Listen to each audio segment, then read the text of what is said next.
Mother Teresa ഒരാളിങ്ങനെ clean ചെയ്തുകൊണ്ടിരിക്കുന്ന സമയം ഓടയിൽ കിടക്കുന്ന മനുഷ്യനാണ്. അയാളുടെ മുറിവുകൾ ക്ലീൻ ചെയ്യുമ്പോൾ പട്ടാളക്കാരൻ വന്ന് ചോദിക്കുന്നത്, mother what are you doing here? നിങ്ങൾ എന്താ ഇവിടെ ചെയ്യണേ? ഇത്തിരി ദേഷ്യത്തിലാണ്. മദർ പറയും, sir I am helping him to find he smile before he dies. ഇയാൾ മരിക്കുന്നതിന് മുൻപ് ഇയാളുടെ കളഞ്ഞുപോയ പുഞ്ചിരികളെ തിരികെ കൊടുക്കാൻ ഞാൻ ഇയാളെ ഹെൽപ്പ് ചെയ്യാണ്. യു ടു ഹെൽപ്പ്, നിങ്ങളൊന്ന് ഹെൽപ്പ് ചെയ്യും. അയാളുടെ ഉള്ളിലേക്ക് ഇത് ആഴത്തിലേക്ക് ഇറങ്ങുന്നുണ്ട്. കാരണം വീട്ടില് സ്വന്തം ഭാര്യയുടെ പ്രയാസങ്ങളിലേക്ക് പോലും നോട്ടമയക്കാത്തൊരു മനുഷ്യൻ, അവരുടെ ആഗ്രഹങ്ങൾ എന്താണെന്ന് പോലും തിരിച്ചറിയാത്ത, അവരുടെ ഒരു കാര്യത്തിലും ഇടപെടാത്തൊരു മനുഷ്യനായിരുന്നു.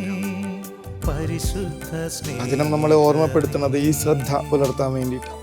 നല്ല സമരിയാക്കാരൻ എന്നുള്ള ഒരു കഥാപാത്രത്തെ നമ്മുടെ ഓരോരുത്തരുടെയും സാധ്യതയായിട്ട് അവതരിപ്പിച്ചിട്ട് കർത്താവ് പറയും, കൂടെയുള്ളവരുടെ മുറിവുകളിലേക്ക് ശ്രദ്ധ പുലർത്തുക, അവരുടെ കുഞ്ഞു കുഞ്ഞു ആവശ്യങ്ങളിലേക്ക് ശ്രദ്ധ പുലർത്തുക. അവരിങ്ങനെ തളർന്നിരിക്കുമ്പോൾ അവരെ ചേർത്ത് പിടിക്കുന്ന ഒരാളായിട്ട് മാറും. അവർ വേദനിച്ചിരിക്കുന്ന നേരത്ത് അവരുടെ കൂടെ നിന്ന് ബലം കൊടുക്കും. അവർ തളർന്ന് കിടക്കുന്ന നേരത്ത് അവരുടെ ഒപ്പം ഇരുന്ന് അവർക്ക് വേണ്ടി പ്രാർത്ഥന ചൊല്ലുക. അത്യാവശ്യമുള്ള കാര്യങ്ങളാണ്. അപ്പൻ വല്ലാതെ ക്ഷീണിച്ച് വരുമ്പോൾ ഒരു പാത്രം വെള്ളം കൊടുക്കുന്നത് അത് അമ്മയ്ക്ക് മാത്രം പറ്റുന്ന കാര്യമല്ലല്ലോ. അമ്മ അടുക്കളയിൽ ജോലി ചെയ്യുമ്പോൾ അമ്മയുടെ കൂടെ പോയിരുന്ന് സഹായിക്കുന്നത് മക്കളുടെ മാത്രമല്ല, അപ്പനും ചെയ്യാവുന്ന കാര്യമാണ്.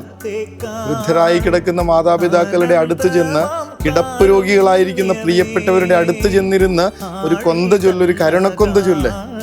നല്ല സമരിയാക്കാരനാവാനായിട്ട് ഒരുപാട് സാധ്യതകള് കുടുംബത്തിൽ തന്നെയുണ്ട്. കർത്താവേ, ഒപ്പമുള്ളവരുടെ കാര്യങ്ങളിൽ ശ്രദ്ധ പുലർത്തുന്ന മനുഷ്യരായി മാറാൻ, ഞങ്ങളുടെ ബന്ധങ്ങൾ കുറച്ചുകൂടെയൊക്കെ ആഴമുള്ളതായി തീരാൻ ഞങ്ങൾ ഇന്നത്തെ ദിവസം പ്രാർത്ഥിക്കുന്നു.